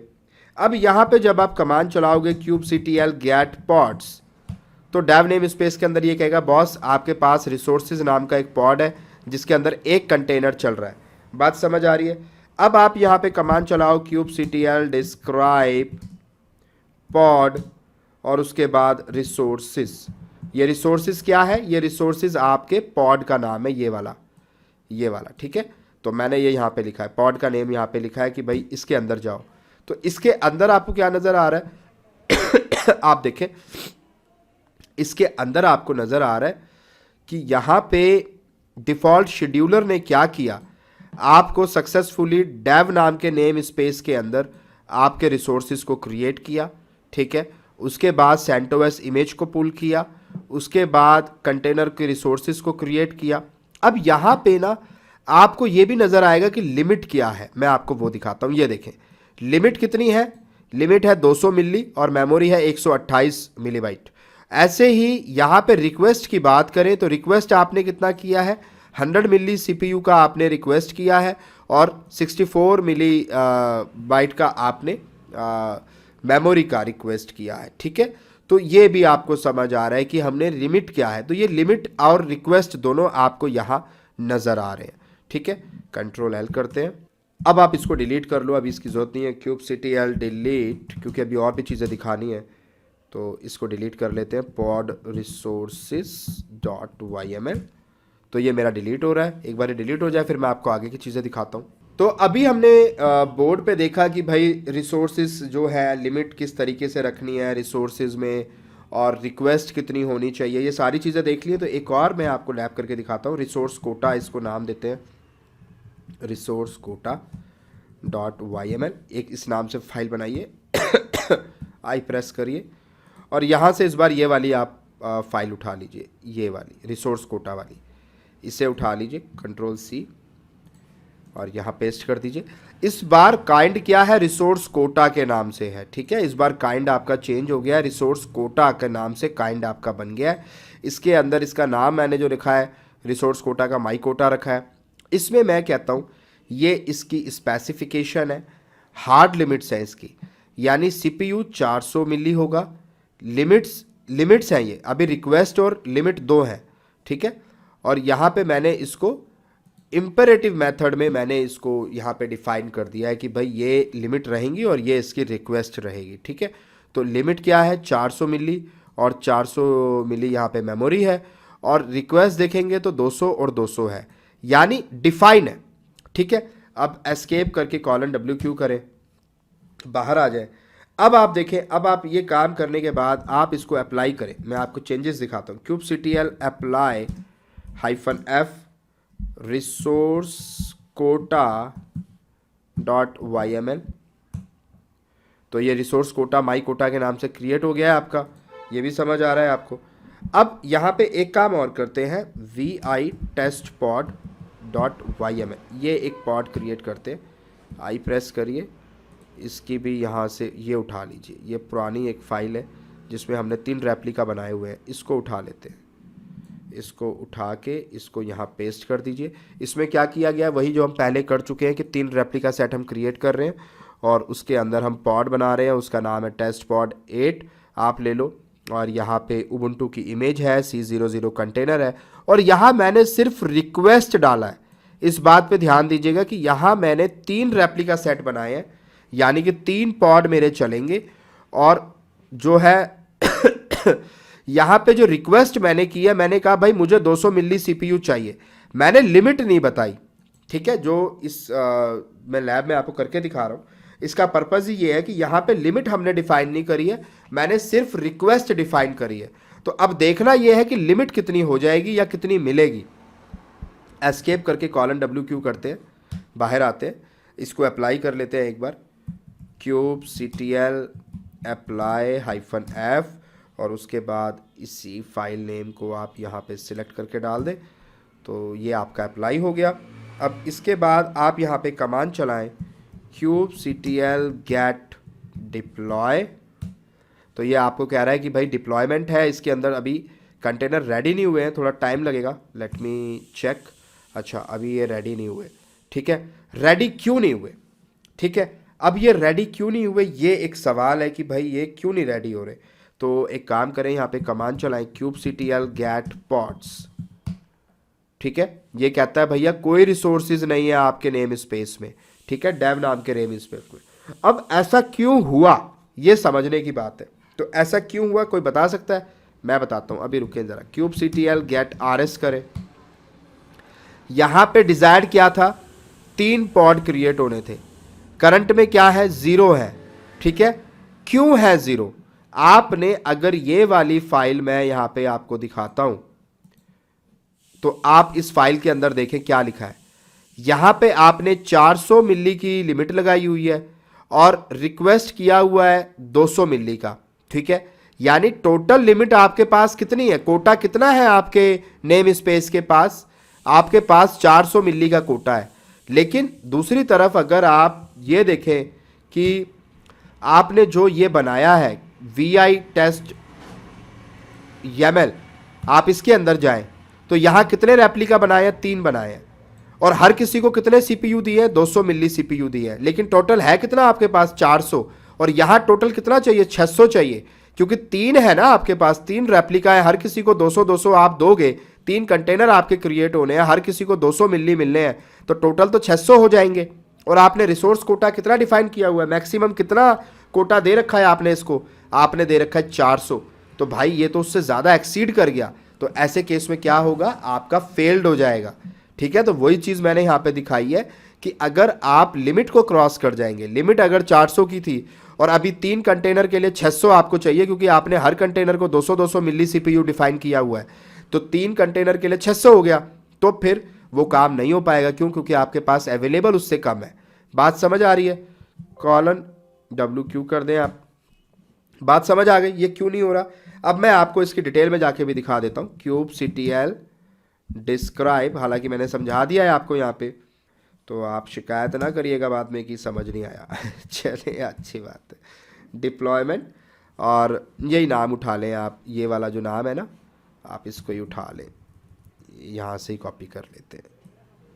ये इसे उठाएं, यहाँ पे डालें, एंटर करें, और ये देखें क्या कह रहा है भैया, फेल्ड कोटा बार बार आ रहा है। इसने ट्राई किया, failed quota, must specify limit, CPU limit, memory request memory, यानी फेल्ड हो रहा है बार बार। इसने बार बार ट्राई किया, फेल्ड हो रहा है। क्यों भैया? आपके पास रिसोर्सेज कम अवेलेबल है जो कोटा में दिए गए हैं, और आप मांग ज़्यादा रहे हो, ठीक है।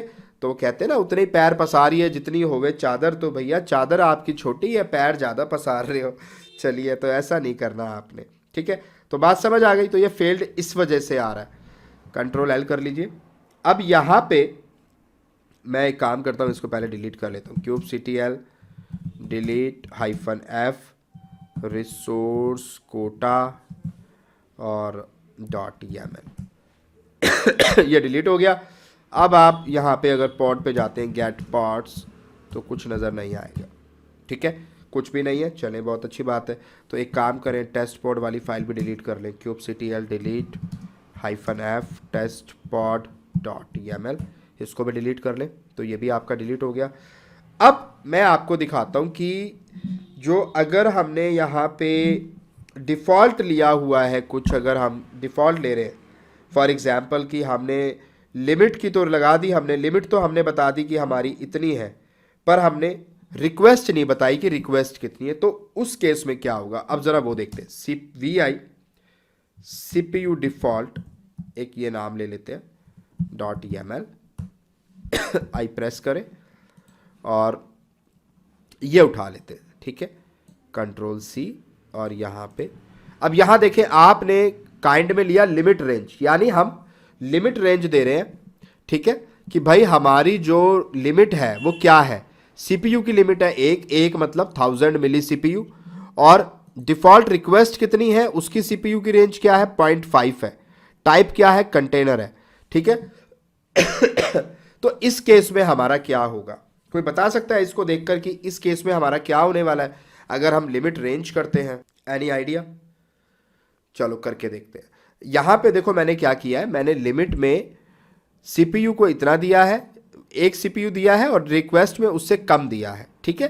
तो मैं रेंज के अंदर ही रख रहा हूँ, मतलब मैं लिमिट रेंज के अंदर ही रख रहा हूँ, एस्केप कॉलन WQ, मैं उसके अंदर ही रख के ये काम कर रहा हूँ। तो क्या मेरा ये काम हो पाएगा या नहीं? होना चाहिए, बिल्कुल होना चाहिए, क्योंकि अब मैंने रेंज के अंदर रखा है, ठीक है। अप्लाई -f CPU default.yaml और देखिए ये कहता है कि भाई आपका लिमिट रेंज क्रिएट हो गया है। अब आप यहाँ पे kubectl apply -f और वो पॉड, एक बार पॉड वाली फाइल दोबारा बना लें, ठीक है। जो मैंने पॉड क्रिएट किया था ना, वो पॉड वाला दोबारा क्रिएट कर देते हैं। अब यहाँ पे चलाते हैं kubectl get pods, तो ये कहता है जी एक पॉड आपका तैयार हो चुका है। अब यहाँ पे जाते हैं kubectl describe pod test pod। अब ज़रा यहाँ देखें आप, यहाँ पे आपको क्या नज़र आ रहा है मैं दिखाता हूँ। यहाँ पे देखें आप, लिमिट आ रही है 1 CPU की, रिक्वेस्ट आ रही है 500 मिली CPU यानी 0.5, ठीक है।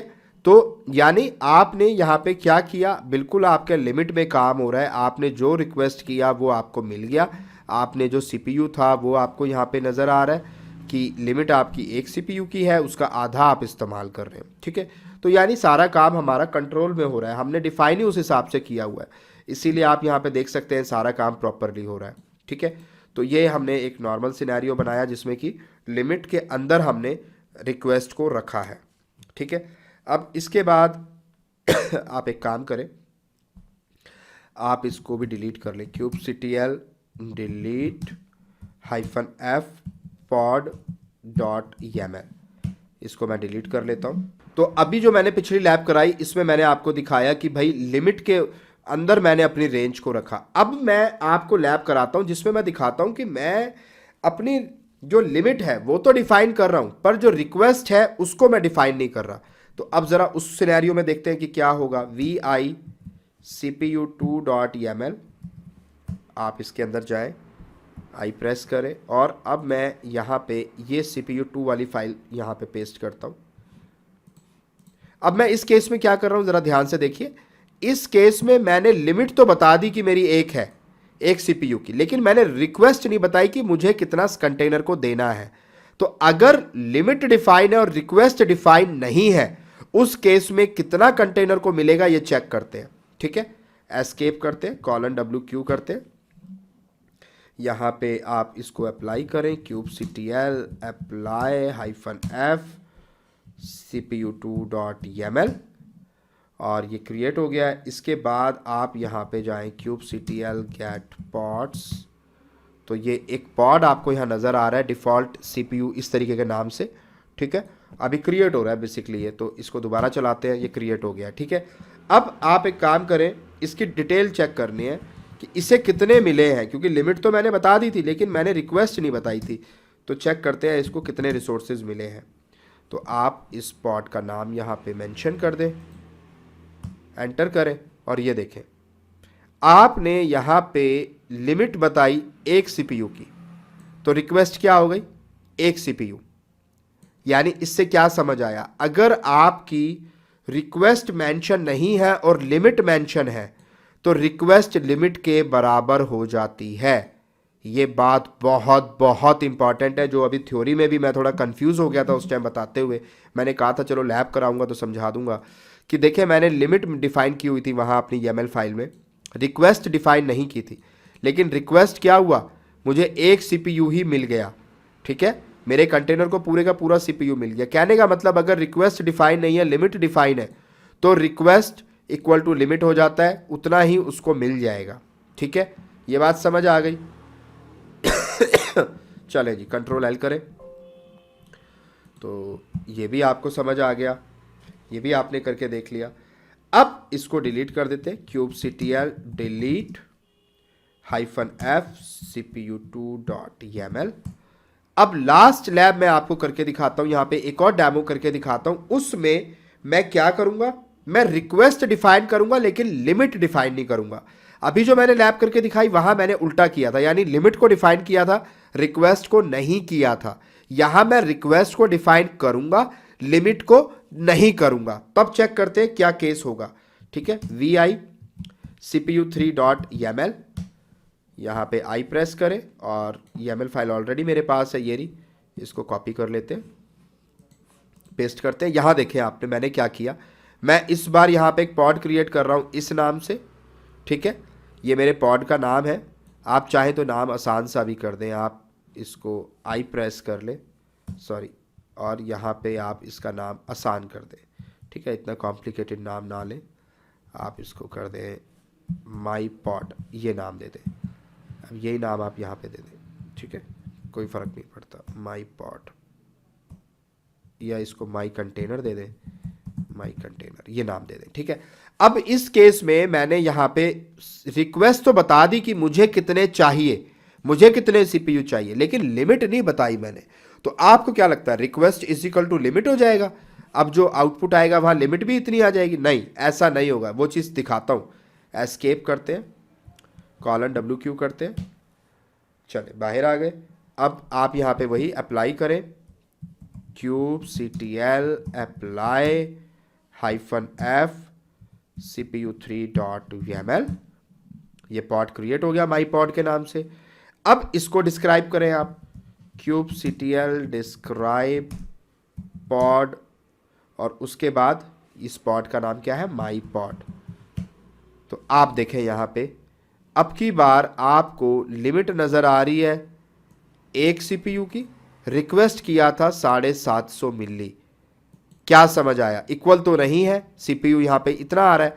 कहने का मतलब ये है, जब भी आप अपनी रिक्वेस्ट तो डिफाइन करोगे पर लिमिट डिफाइन नहीं करोगे, तो लिमिट उसको क्या मिलेगी, उसको डिफ़ॉल्ट लिमिट मिलेगी जो 1 होती है। हमने डिफ़ॉल्ट लिमिट यहाँ पे 1 हमारी है, वो हमें यहाँ पे मिल गई है। ठीक है समझ आ रहा है? तो हमारी डिफ़ॉल्ट लिमिट क्या थी, 1 की थी, वो हमें यहाँ पे मिल गई है। तो इसने वहाँ से डिफ़ॉल्ट लिमिट उठा ली। तो ये आपको समझना पड़ेगा कि आपने अगर रिक्वेस्ट किया है डिफाइन और लिमिट को डिफाइन नहीं किया, तो वो जो भी डिफ़ॉल्ट वैल्यू है लिमिट के लिए, सीपीयू के लिए, वो उसको मिल जाती है। ठीक है, तो अब ये डिफ़ॉल्ट वैल्यू कौन डिफाइन करेगा, ये हम ही करते हैं बैक एंड पे, कि कितनी उसकी रहेगी, कितने सीपीयू हमने एलोकेट किए हैं, वो सारी चीज़ें हम ही करते हैं। कंट्रोल L कर लिया। तो आई होप यहाँ तक आपको समझ आ गया होगा। kubectl मैं डिलीट भी कर देता हूँ, डिलीट -f cpu3.yaml। तो आई होप ये लैब आपको समझ आ गई होगी। सारे के सारे लैब मैंने आपको समझा दिए हैं।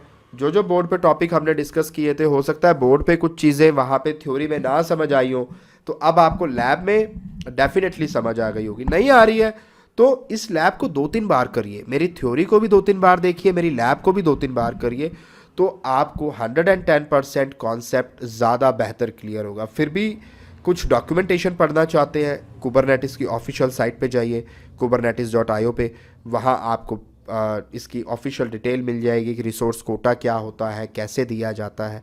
तो शायद वहाँ से भी आपको बहुत सारी हेल्प मिल जाएगी। तो यहाँ पे मैं इसको क्लोज़ करता हूँ और इसको आप डिलीट भी कर दें लैब करने के बाद, सो दैट आपके पैसे ज़्यादा ना लगें।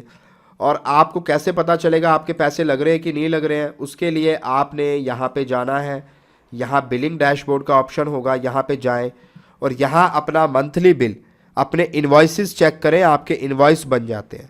और अगर वो बने हुए हैं तो उसे पे ज़रूर कर दें। यहाँ पे आ रहा होगा, अभी जैसे ये मेरा इस महीने का दिखा रहा है 2 रुपये, लेकिन पिछले महीने का चेक करना है तो आप यहाँ पे बिल्स पे जा सकते हैं, ऑर्डर एंड इन्वॉइसेस पे, तो ये आपको दिखा देगा कि आपके पिछले महीने के बिल क्या है। ठीक है, उसे आप पे कर दें, आपको वो आउटस्टैंडिंग दिखा देगा कि आपका इस महीने का इतना बिल है, इस महीने का इतना बिल है। ये देखो मेरा 29 रुपये का 9 रुपये का बिल है, तो ये बिल आप पे कर सकते हो। ठीक है, अपने बिल टाइमली पे करें। यहाँ पे ये लिख भी रहा है कि भाई AWS अब ऑटोमेटिकली पैसे नहीं काट सकता है हिंदुस्तान के अंदर, क्योंकि RBI की नई गाइडलाइन आ गई है। तो बेटर है कि आप पे करते रहें। ठीक है, तो यहाँ पे अपना बिल भी चेक करते रहिएगा। अगर ज़्यादा बिल है तो मत पे करिए, कोई दिक्कत नहीं है, अकाउंट बंद हो जाएगा, वो अपने आप ही बंद कर देंगे, फिर आप कोई नया बना लें। बट अगर 100-200 रुपये का बिल है तो मैं रिकमेंड करूँगा कि पे कर देना, कोई दिक्कत नहीं है। और ज़्यादा है तो आप सपोर्ट पे जाइएगा, मैं आपको वो भी बता देता हूँ। आप सपोर्ट पे जाके सपोर्ट, एक मिनट मैं होम पे जाता हूँ। यहाँ पे एक सपोर्ट का ऑप्शन आता है, इन्होंने आई थिंक हटा दिया वो ऑप्शन, ये रहा, सपोर्ट का अलग से ऑप्शन दे दिया है। आप सपोर्ट सेंटर में जाइए और इनको मैसेज कर दीजिए कि गलती से बन गया है, मेरा फ्री अकाउंट है, मुझे पता नहीं था, तो वो भी आपका बिल माफ़ कर देते हैं। तो अगर आपका 1000-2000 का बिल बन गया है तो माफ़ करा लीजिएगा, कोई दिक्कत नहीं है। AWS का दिल बहुत बड़ा है, वो माफ़ कर देगा, ठीक है। तो टेंशन नहीं लेनी, ठीक है। ऐसा नहीं है कि आप कैसे पे करोगे, डर जाओ, घबरा जाओ, आपके पैसे कट जाएंगे, ऐसा कुछ नहीं सोचना है। ज़्यादा बिल अगर बन गया है, नहीं पता था, तो कर लो, उसको रिक्वेस्ट करके वहाँ से उसको वेव ऑफ करा लो, ठीक है। और भाई वीडियो को शेयर कर दिया करो, वीडियो पे ना तो लाइक आ रहे हैं ज़्यादा, ना ही वीडियो शेयर की जा रही है। मैं कुबरनेटिस डिटेल में पढ़ाने लग रहा हूँ आप लोगों को, और अभी आगे भी और 5-7 लेक्चर लेके आने वाला हूँ। मेरी तबीयत आपको दिख रही है, मेरी आवाज़ में भी फ़र्क है, फिर भी मैं कोशिश कर रहा हूँ आप लोगों के लिए। तो यार थोड़ा बहुत शेयर वेयर कर दिया करो, कमेंट भी बता दिया करो, लिंक्डइन पे ज़रूर शेयर करो, मेरे को टैग करो लिंक्डइन पे टेक्निकल गुफ्तगू के बारे में लोगों को बताओ यार कि डेवऑप्स पे इतना कुछ हमने पढ़ा दिया कि ट्रेनिंग इंस्टीट्यूट नहीं पढ़ा सकता।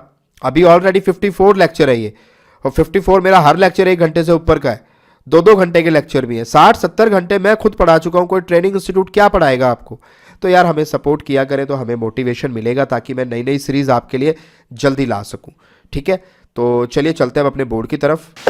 तो आई होप यार आपको आज की लैब समझ आ गई होगी, अच्छे से आपने करके देख ली होगी। फिर भी कोई मसला है तो कमेंट बॉक्स में बताइएगा। हमारे फेसबुक ग्रुप पे आप जुड़ सकते हैं, और अगर आप हमारे चैनल को डोनेट करना चाहते हैं तो हमारे चैनल पे सुपर थैंक्स का ऑप्शन आपको मिल जाएगा। जहां लाइक डिसलाइक का ऑप्शन होता है, उसके साइड में ही सुपर थैंक्स का ऑप्शन भी होता है, जिसपे क्लिक करके आप किसी भी कंट्री से हमें डोनेट कर सकते हैं। तो ये भी फीचर हमारे चैनल पे ऐड हो गया है। और चले आज बात को तहजीब हाफी के इन मशहूर अल्फाज या आप शेरों के साथ फिनिश करना चाहेंगे कि कैसे उसने ये सब कुछ मुझसे छुपकर बदला, कैसे उसने ये सब कुछ मुझसे छुपकर बदला, चेहरा बदला, रास्ता बदला, बाद में घर बदला। कैसे उसने ये सब कुछ मुझसे छुपकर बदला, चेहरा बदला, रास्ता बदला, बाद में घर बदला। मैं उसके बारे में ये कहता था लोगों से, मैं उसके बारे में ये कहता था लोगों से, मेरा नाम बदल देना वो शख्स अगर बदला। तो चले, नाम बदलना ही पड़ेगा। ख्याल रखिए अपना और दुआओं में याद रखिए।